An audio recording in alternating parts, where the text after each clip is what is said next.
অঙ্গনওয়াড়ি কেন্দ্রে চাকরি দেওয়ার নামে প্রতারণা, চাঞ্চল্যকর অভিযোগ অঙ্গনওয়াড়ি কর্মীর বিরুদ্ধে। হিঙ্গলগঞ্জে এই নিয়ে তুলকালাম পরিস্থিতি। তাকে বেঁধে রাখা হয় ইলেকট্রিক পোস্টে। অঙ্গনওয়াড়ি কর্মীকে উদ্ধার করে পুলিশ। ধূপগুড়িতে আবার অন্য ছবি। অভিযোগ, সন্ধ্যের অঙ্গনওয়াড়ি চত্বরে বসে মদের আসর।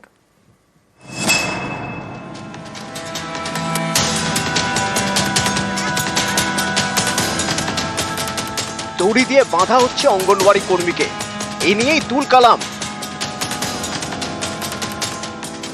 উত্তর 24 পরগনার হিঙ্গলগঞ্জের বিশপুর গ্রাম পঞ্চায়েত, এখানকার একটি অঙ্গনওয়াড়ি কেন্দ্রের কর্মী এই মহিলা। অভিযোগ, তিনি নাকি এলাকার বেশ কয়েকজন মহিলাকে অঙ্গনওয়াড়িতে চাকরি পাইয়ে দেওয়ার প্রতিশ্রুতি দেন, এর জন্য টাকাও নেন, কিন্তু কেউই চাকরি পাননি। এরপরই একজোট হন মহিলারা। শনিবার অঙ্গনওয়াড়ি কর্মীকে হাতে নাতে ধরেন, তারপর দড়ি দিয়ে ইলেকট্রিক পোস্টে বেঁধে রাখেন। আমাদের টাকা নিয়েছে চাকরি দেবে বলে, দিনের পর দিন চালাচ্ছে, টাকা দিচ্ছে না। ডেটের পর ডেট দিচ্ছে, টাকা দিচ্ছে না। শুধু বলছে যে অমুক তারিখে দিয়ে দেবো, বলতে বলতে আজ 1.5-2 বছর হতে যাচ্ছে। টাকা নিয়েছে কিন্তু টাকা দিচ্ছে না। ওনাকে দেওয়া হয়েছে আমাদের 1,90,000, আর উনি যাকে দিয়েছেন তার কাছে দেওয়া আছে 83,000 টাকা।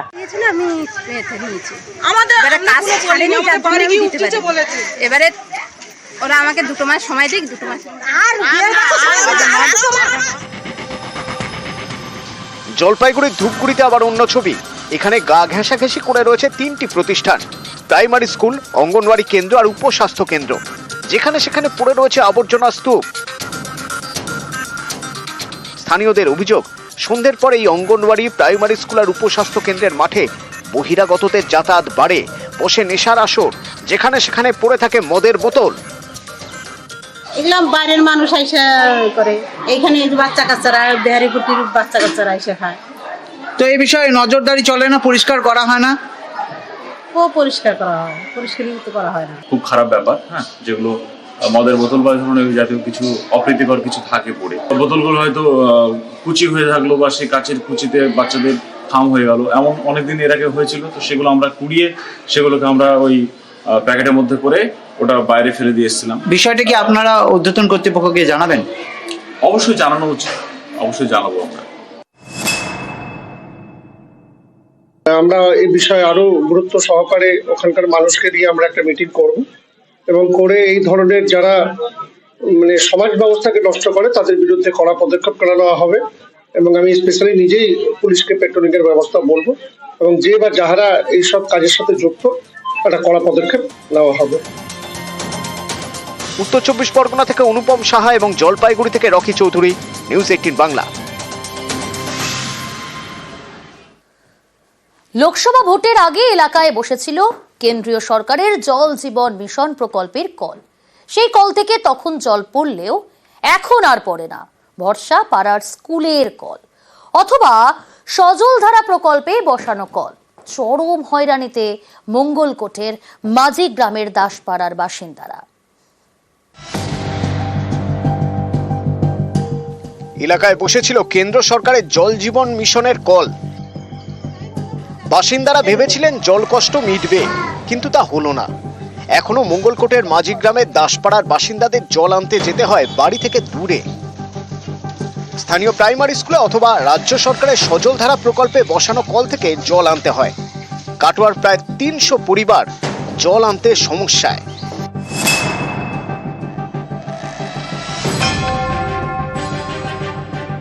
কেন্দ্রীয় সরকার জল মিশন জল প্রকল্প দিয়েছিল। লোকসভা ভোটের আগে জল পেয়েছি, ভোট হয়ে চুকে গেল, জলও চলে গেল। বাড়িতে পাইপ লাইন আছে, জল আসছে না কেন?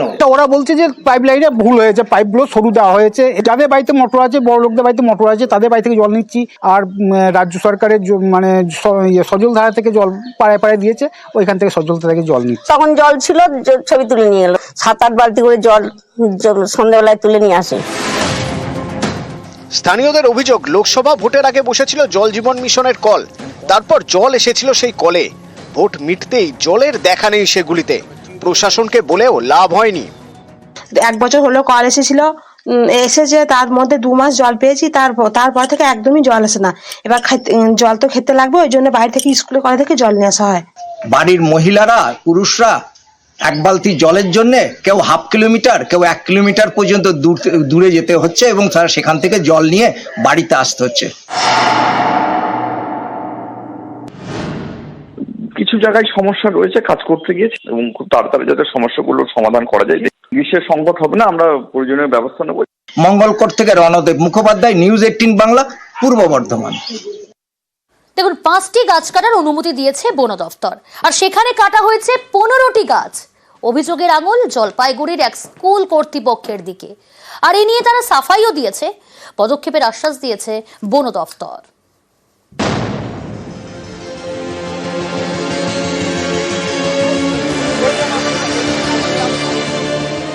স্কুলের জমিতে বড় বড় গাছ, সেই সব গাছ কেটে সাফ।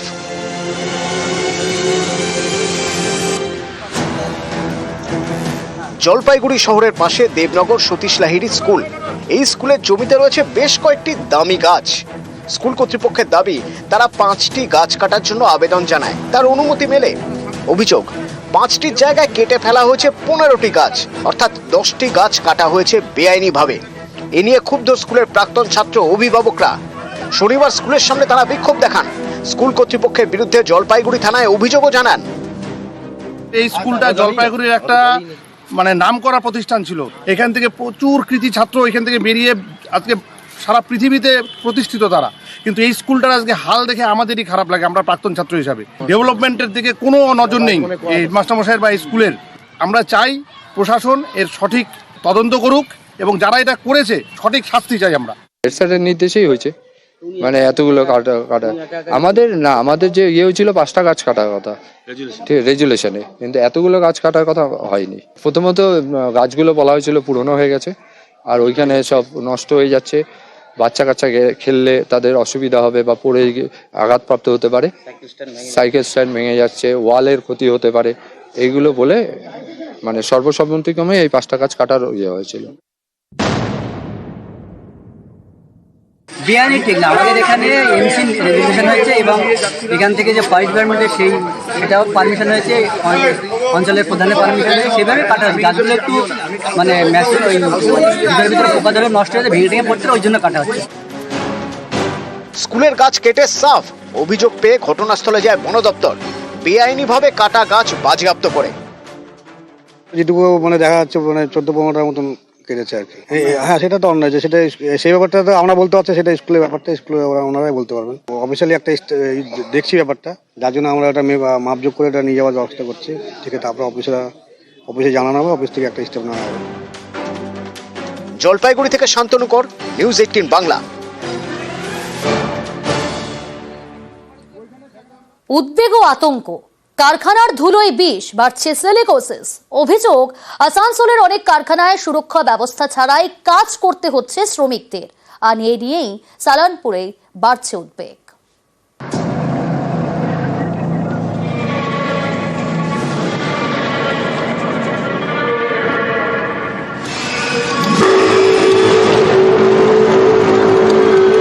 পশ্চিম বর্ধমানের আসানসোল রাজ্যের অন্যতম প্রধান শিল্প তালুক।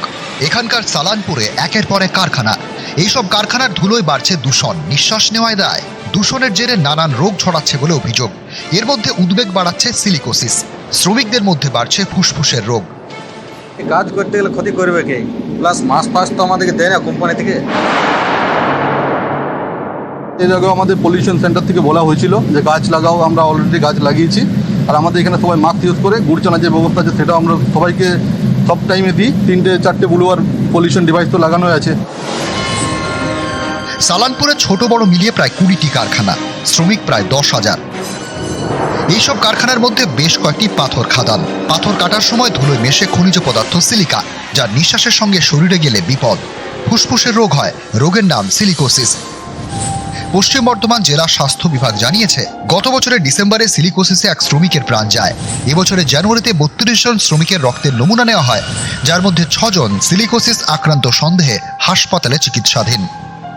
ফ্যাক্টরি মালিকদের সবাইকে জানানো হয় যে ওয়ার্কারদের যে সুস্থ রাখার জন্য, সুস্থ থাকার জন্য যে পরিবেশ দেওয়ার কথা ফ্যাক্টরি অ্যাক্ট অনুযায়ী সেটা মেনটেন করতে হবে। পিরিয়ডিক মেডিকেল এক্সামিনেশন সেগুলো সময় নিয়মিত করতে হবে। আমরা চেক আপ ক্যাম্পগুলো করে থাকি, সেখানে যাতে ওয়ার্কারদের পাঠাই যেগুলো সাসপেক্টেড সিলিকোসিস, তাদেরকে যেন সিলিকোসিস বোর্ডে প্রেজেন্ট করা হয়। আসানসোল থেকে দীপক শর্মা, নিউজ 18 বাংলা।